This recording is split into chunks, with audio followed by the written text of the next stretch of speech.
The adventure all starts when Pip picks us up from her mum's luxury accommodation at Gladbrook Station to bring us into cycle surgery, the neat little shop that she and husband Dave run in Middlemarch.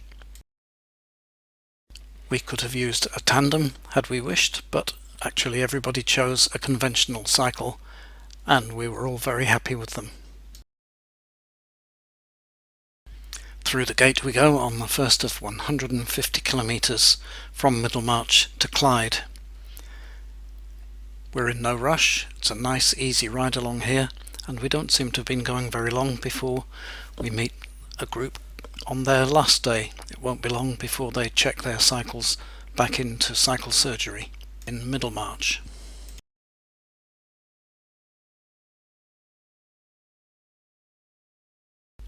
One of the neat little things you can buy which helps to support the Rail Trail Trust is a little booklet, and as you go through the various stations on the trail there are stamps in boxes which you can use to mark up your booklet.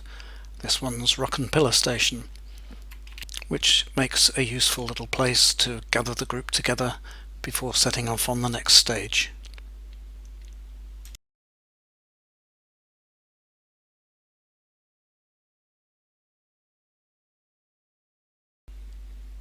In 1943 there was a train crash on the line just here. This memorial has been erected to the memory of those who died on that spot.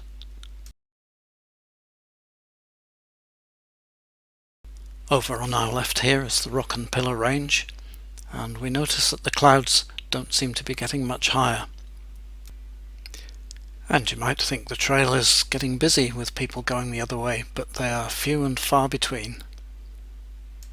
The rain is beginning to fall, so that's a good spot to be putting on the waterproofs before getting a proper soaking on our way into Hyde. The Hyde Hotel is a welcome sight, with a porch to keep the rain off, hot coffee and some snacks for morning tea. Or is it lunch?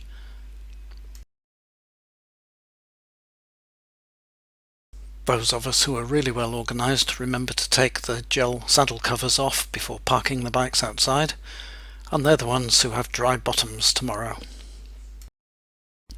After our night in Hyde School accommodation, we're off again, this time without the rain to wet us, but the clouds are still low. We head off into the hilly country, and it isn't long before we come to our first tunnel.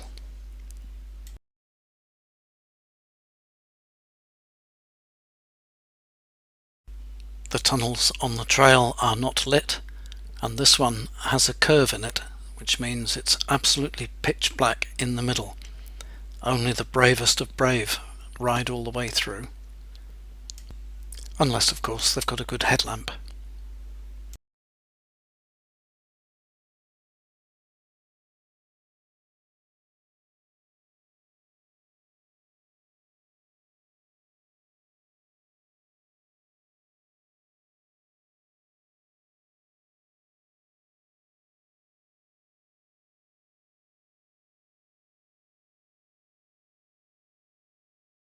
This is the historic Catburn Railway Bridge at Tirauiti, still with the original sleepers and track in place.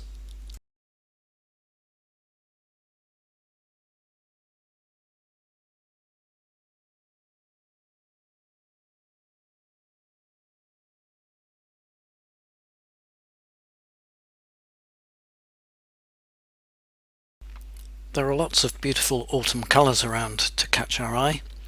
We think they'd probably be really beautiful if only the sun were shining. The clouds are still low, but at least it's not raining.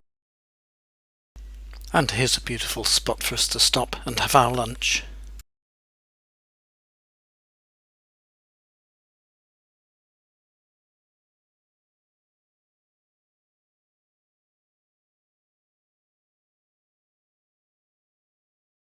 There are lots of sightseeing spots along the upper Taieri River Gorge. It's really beautiful up there. The cameras all get plenty of exercise along here.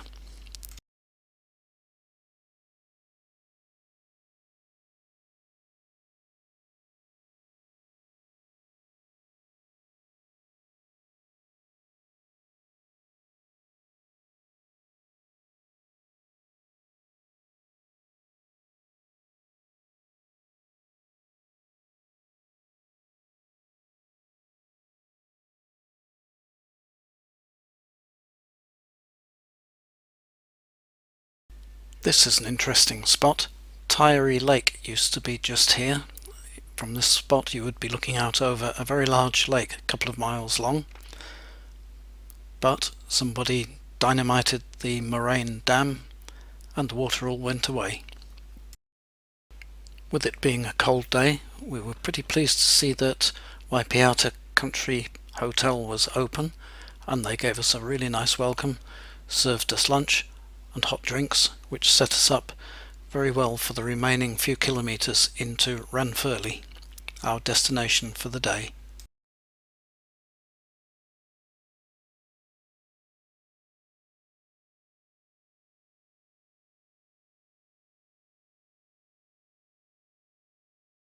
And now here's something we really didn't expect, some real traffic.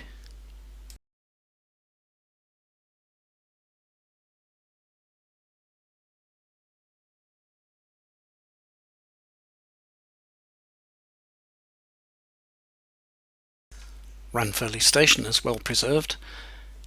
There's a lot of the building there, and in the main part is an eyesight with lots of local information, history and books and souvenirs to buy.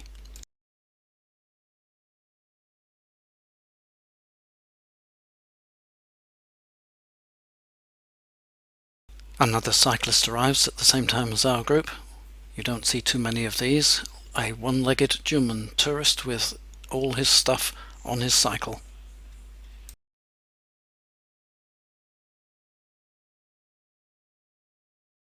Setting off from Ranfurly on day 3, we notice a lot of people coming towards us on the track. But then, it's halfway through our week and no doubt halfway through their week, so we are meeting in the middle.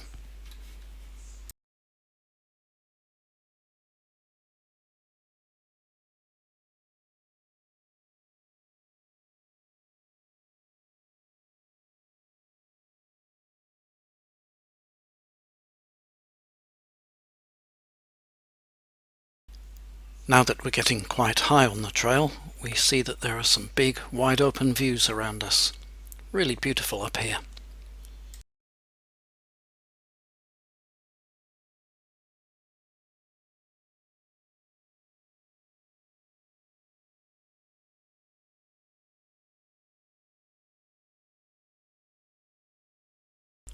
Wedderburn is a good place to come to. If you've seen Graham Sidney's painting July on the Maniototo, you'll recognise the goods shed.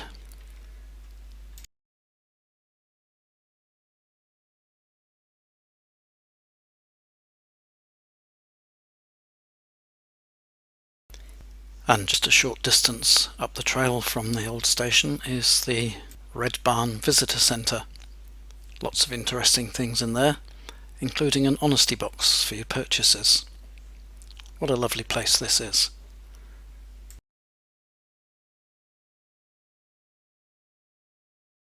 This isn't really a traffic jam on the trail, we've just reached the highest point. As the sign says, it's all downhill from here.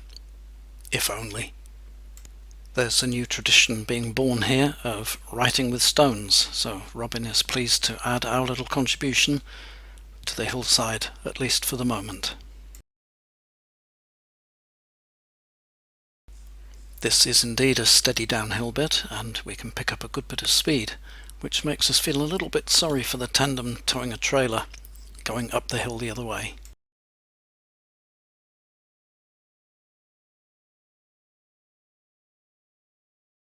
And nearly everybody is enjoying a high-speed whiz down the hill. One or two take it a little more cautiously though.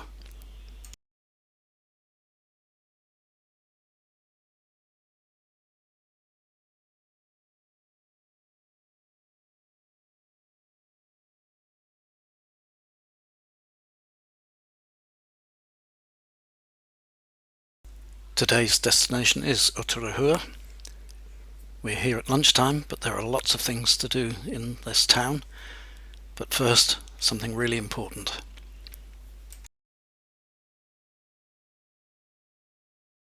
Our overnight stay is at Inverlair Lodge, where the hot tub in the garden gives great views out onto the hills all around.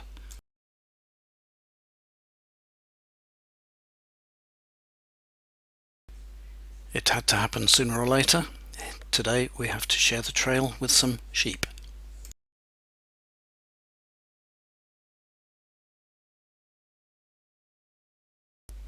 Another opportunity to stamp our trail passports at Ida Valley Station.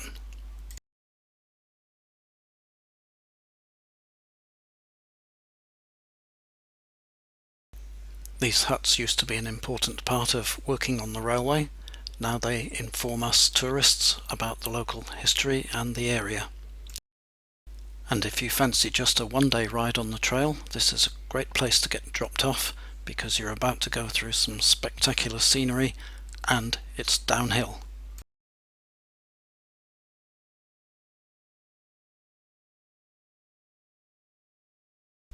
The Poolburn Viaduct is one that you always see on photographs of the rail trail. It's truly spectacular, and riding across it is a great experience.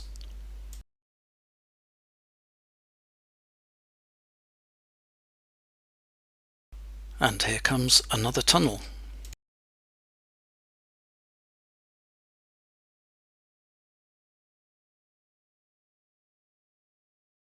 And that light turns out not to be the end of the tunnel, but the headlight on cycles belonging to a French couple enjoying the rail trail.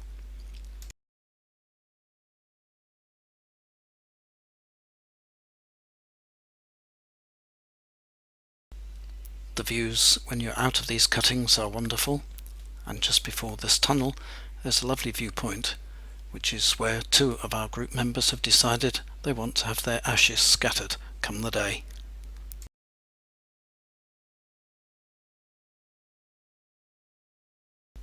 This is the Manuherikia No. 1 bridge, the longest on the trail at 110 metres, and also a lovely one to ride across with beautiful views on each side.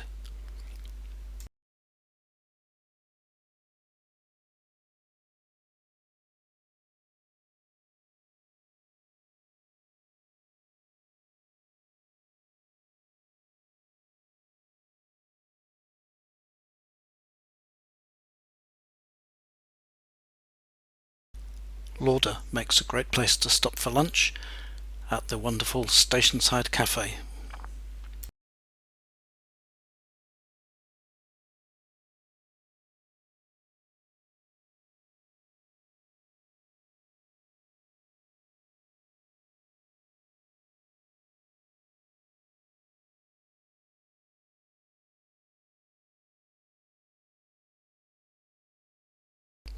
Omakau is where we're going to spend the night, in the wonderfully named Omakau accommodation.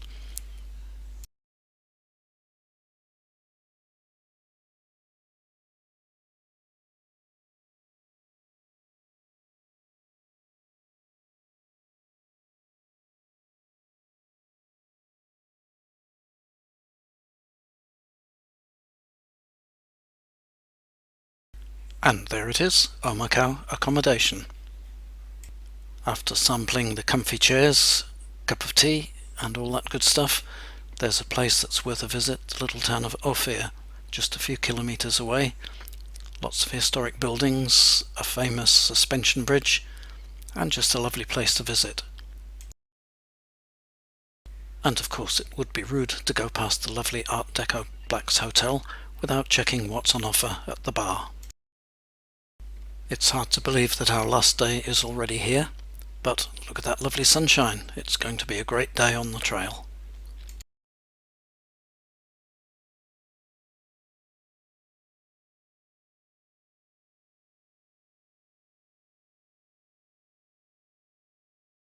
Photo opportunities abound.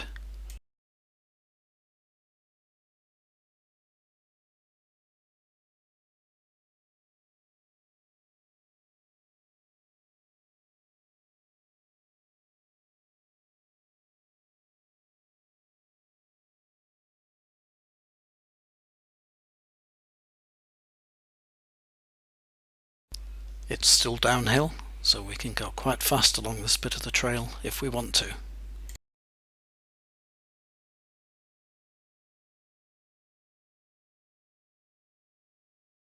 Here we are descending Tiger Hill, where the railway company built a sweeping S-bend at the steepest grade on the track to help their trains get up.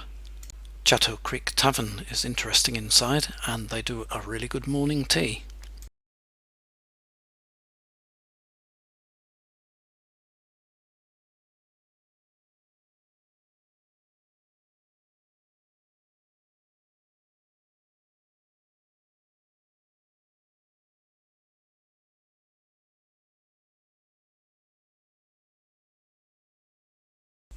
We've been counting these markers as we've gone along, and this is 200 kilometres from the start of the train tracks at Waihi.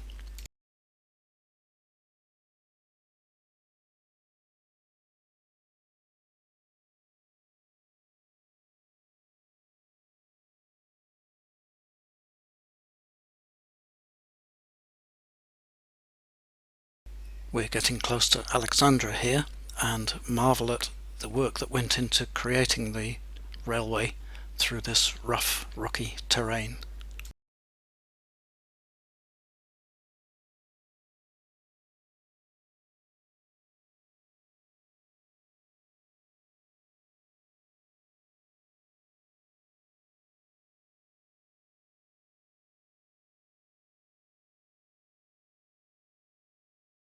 At Alexandra Station, over a picnic lunch, we discuss our options for completing the ride. Some choose to go on the rail trail all the way, some choose to try the trail alongside the river.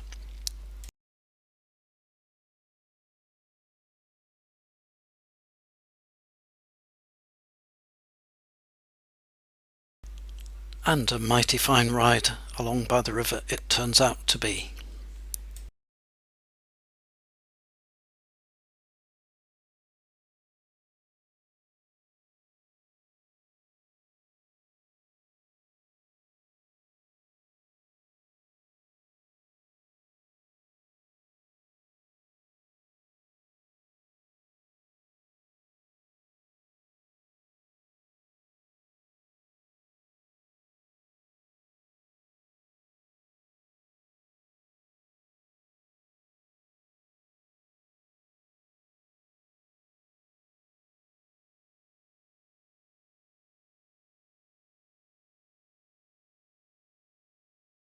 That's where the Riverside Trail ends. From here it's up from the river into the town of Clyde and the Antique Lodge Motel for our final night's stay.